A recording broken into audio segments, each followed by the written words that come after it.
Perkenalkan, nama saya Muhammad Rafan Habibur Rahman dengan NPI 14122000129. Saya akan mempresentasikan hasil kerja saya dengan data pengukuran produktivitas menggunakan pendekatan prospek pada PT Maju Mundur pada matkul analisis produktivitas.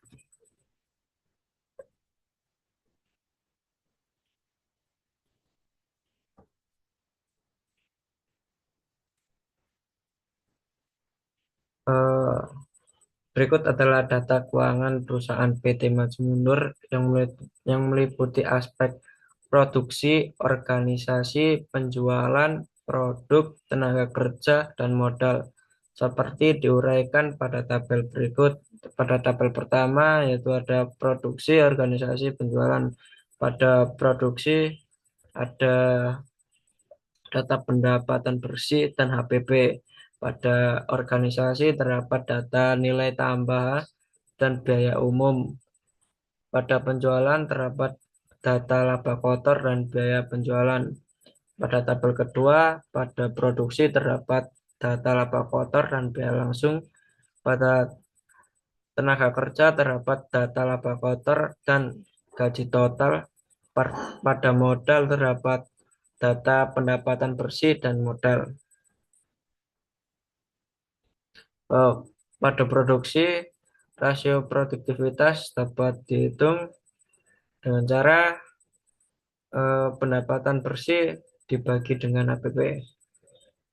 Hasil perhitungannya sebagai berikut.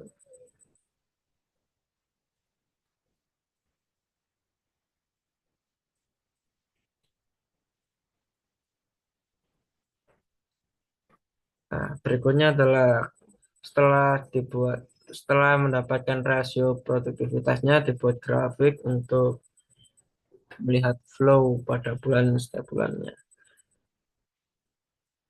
Pada produktivitas produksi, nilai tertinggi rasionya yaitu 1,47 di bulan Juli, terendahnya 1,10 di bulan Oktober, dan tengah-tengahnya yaitu 1,23. Flow-nya cukup stabil, peningkatan tertinggi yaitu pada bulan Juli, terus naik turun sampai bulan Desember, sampai Februari. Terus dilakukan perhitungan indeks produktivitas produksi dengan cara rasionya dibagi rasio Januari.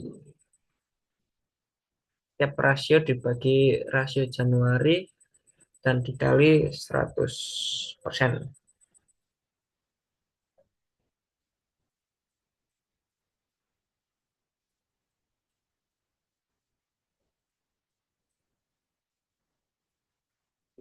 Berikut adalah hasil perkalian indeks produktivitas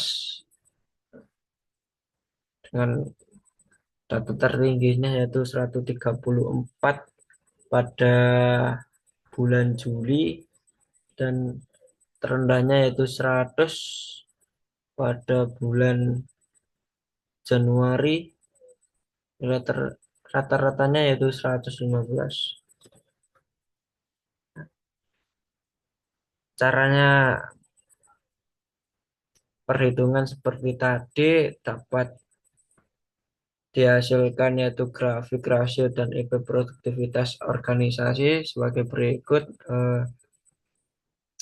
Flow-nya sama, yaitu awalnya di 1,85 pada bulan Januari, terus naik sampai turun pada bulan Mei, naik lagi ke, ke bulan Juni sebesar 2,07, turun pada bulan Agustus, naik sedikit dan naik drastis pada bulan Oktober, turun lagi drastis ke 133 dan flow turun ke bawah sampai bulan Februari. Berdasarkan gambar grafiknya dapat dianalisis beberapa kondisi sebagai berikut, yaitu rasio tertingginya adalah 2,11 di bulan Oktober dan rasio terendahnya itu 1,13 pada bulan Februari selanjutnya. Rasio tengah-tengahnya yaitu 1,34. eh, Indeks produktivitas IP tertingginya yaitu 114 di bulan Oktober dan terendahnya yaitu 61 pada bulan Februari. Tengah-tengahnya yaitu 83. Pada grafik rasio IP penjualan berdasarkan grafik penjualan pada bulan Januari sampai April itu flop tengah-tengah rata-rata 2 komaan,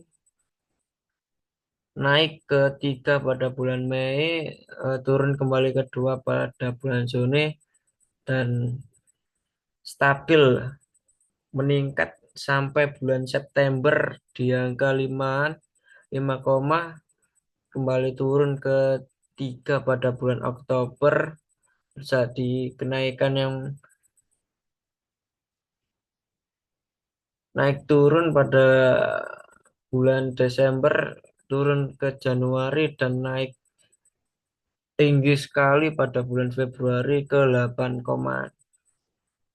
Berdasarkan grafik, rasio tertingginya yaitu 8,09 pada bulan Februari tahun depannya dan rasio terendahnya yaitu pada bulan Juni sebesar 2,21 dan rasio terendahnya yaitu pada bulan pada bulan yaitu sebesar 3,07.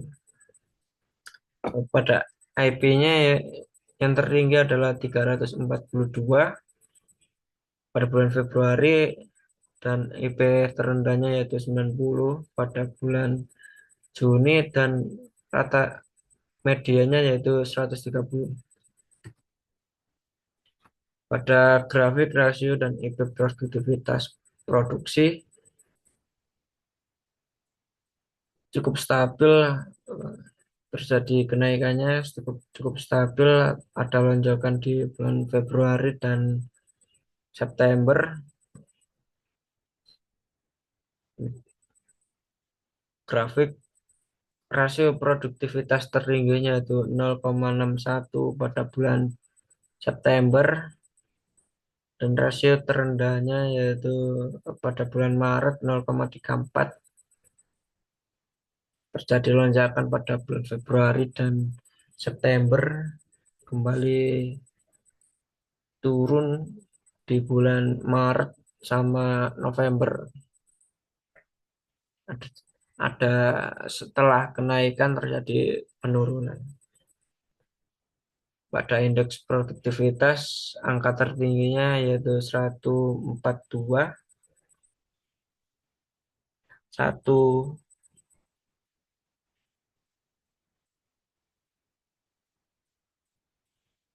141 di bulan September dan terendahnya yaitu pada bulan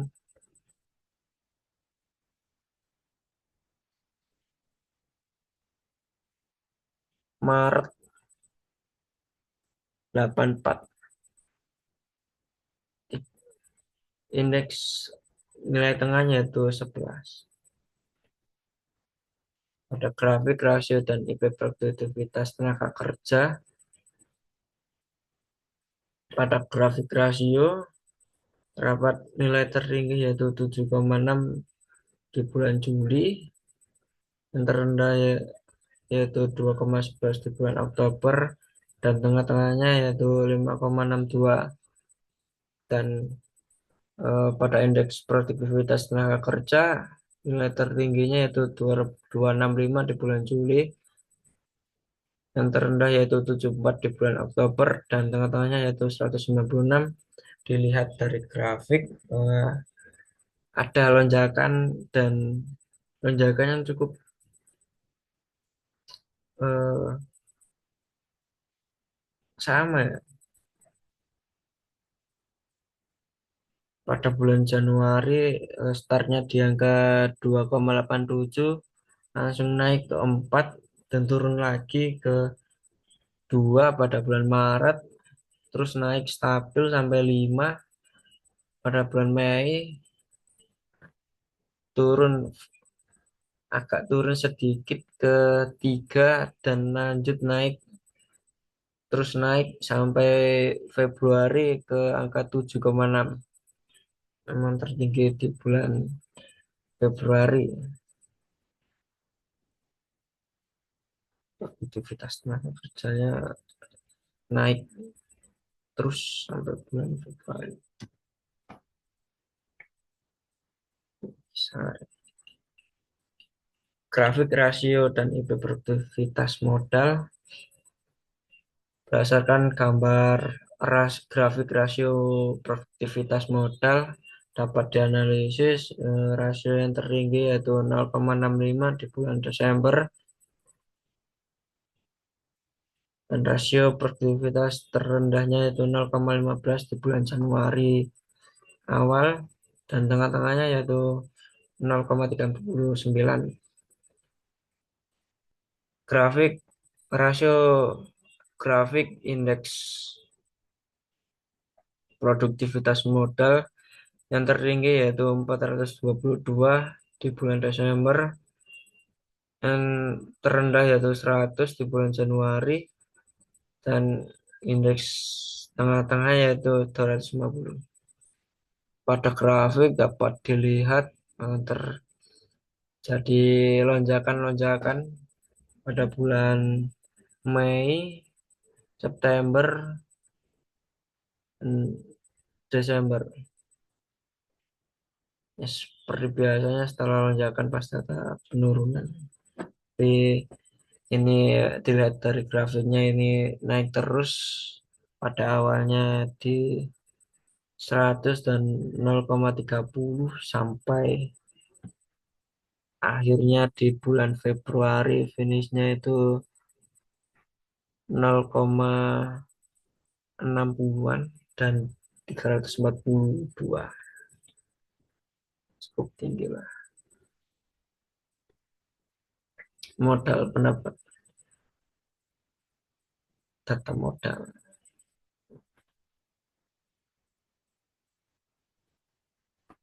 tertinggi pada bulan Februari setelah penurunan pada bulan November, dapat kenaikan drastis dari 0,55 ke 0,65.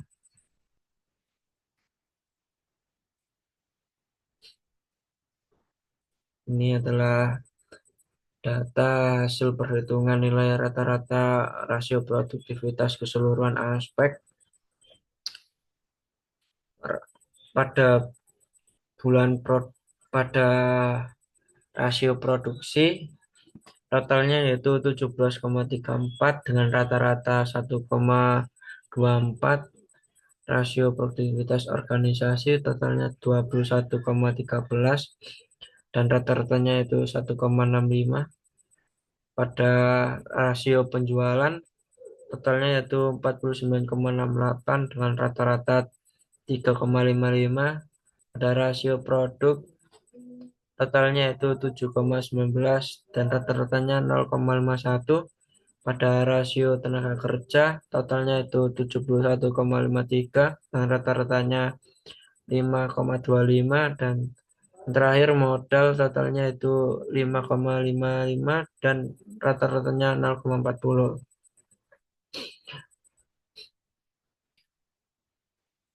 Ya, yang tertinggi adalah 5,25 rata-ratanya tenaga kerja, dan terendahnya itu 0,40 rata-ratanya modal. Medianya di angka 1,45. Ini adalah tabel indeks produktivitas keseluruhan aspek. Pada indeks produksi totalnya itu 1593,76 pada rata-rata 113,84. Di indeks organisasi yaitu totalnya ada 1249,35 dengan rata-rata 89,24. Di indeks penjualan totalnya 2102,50 dengan rata-rata 150,18. Yang kedua, indeks yang empat, indeks produk di total pada totalnya itu 1773,70 dengan rata-ratanya 126,69.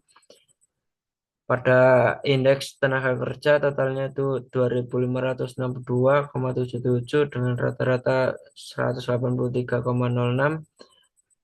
Yang terakhir modal totalnya itu 3592 dengan rata-rata 256,52.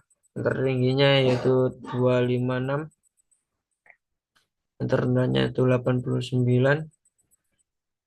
Organisasi medianya itu 138.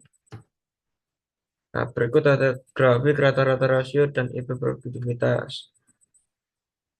Berdasarkan perhitungan yang tadi, di pada grafik seperti berikut. Pada rata-rata rasio produktivitas keseluruhan, yang tertingginya yaitu 5,25 di tenaga kerja dan rasio terendahnya itu 0,40 di modal.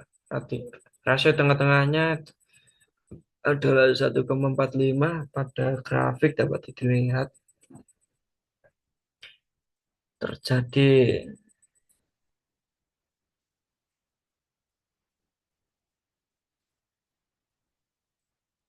dua kenaikan dan dua penurunan drastis. Kenaikan pertama pada penjualan ke angka 3,55, kemudian turun ke 0,51, naik tinggi sekali ke 5,25 sampai turun ke 0,40 modal yang paling terendah. Pada rata-rata indeks produktivitas keseluruhan aspek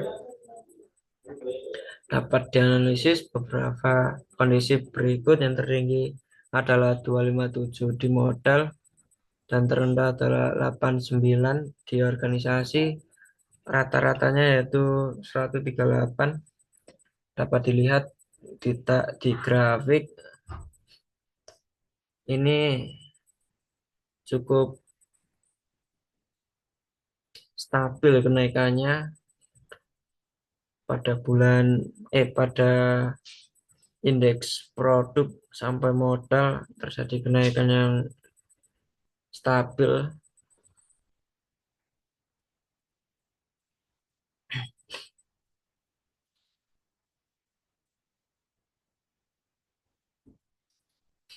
Eh, Peningkatan perbaikan dari rasio produktivitas terendahnya yaitu adalah modal. Kriteria produksinya itu turnover atau total capital employed. Tindakan perbaikan yaitu pengendalian persediaan, manajemen keuangan, analisis investasi, perencanaan dan pengolahan, pengendalian perusahaan. Pengendalian persediaan yang baik adalah perencanaan dan peramalan yang akurat, implementasi sistem pengendalian yang akurat. Di manajemen keuangan itu dengan cara membuat anggaran dan mengelolanya dengan bijak, membangun dana darurat dan melindungi diri dari asuransi. Tindakan perbaikan analisis investasinya yaitu dengan penetapan tujuan investasi dengan jelas, profil resikonya, analisis fundamental, analisis teknikal, dan diversifikasi portfolionya. Perencanaan dan pengendalian perusahaan itu dengan cara perencanaan pengendalian ekonomi yang efektif, komprehensif, dan jangka panjang. Peningkatan perbaikan pada IP produktivitas terendahnya yaitu pada bagian organisasi dengan kriteria added value cost of administrasi, tindakan perbaikan yaitu strategi perusahaan, pengembangan organisasi perusahaan, peningkatan manajemen perusahaan, rasionalisasi administrasi, analisis personalia. Pada strategi perusahaan yang perlu diperbaiki adalah perencanaan dan implementasinya yang matang untuk mencapai tujuan yang jelas. Pengembangan organisasi perusahaan itu dengan cara perencanaan yang strategis, penerapan perubahan, dan evaluasi yang berkelanjutan untuk meningkatkan efektivitas dan kinerja perusahaan. Peningkatan manajemen perusahaan itu dengan cara implementasi sistem manajemen kinerja, pelatihan karyawan, dan evaluasi kinerja. Pada rasionalisasi administrasi, tindakan perbaikan yang perlu dilakukan adalah penyederhanaan proses, efisiensi alur kerja, dan penggunaan teknologi. Analisis personalianya dengan cara perencanaan sumber daya manusia, rekrutmen dan seleksi yang jelas, pengembangan karyawan, pengolahan kinerja, serta pemeliharaan karyawan tersebut. Kesimpulannya bisa disimpulkan dari data PT Maju Mundur terdapat tindakan perbaikan yang harus dilakukan yaitu pada bagian rasio produktivitas eh, pada modal dan indeks produktivitas pada organisasi agar perusahaan tersebut tetap berjalan dan bersaing di pangsa pasar. Tindakan perbaikan yang tepat dan segera agar bertujuan perusahaan tidak merugi pada waktu yang lama dan lingkar. Sekian dari presentasi saya. Bila ada salah kata atau hal yang kurang berkenan, saya mohon maaf sebesar-besarnya. Terima kasih.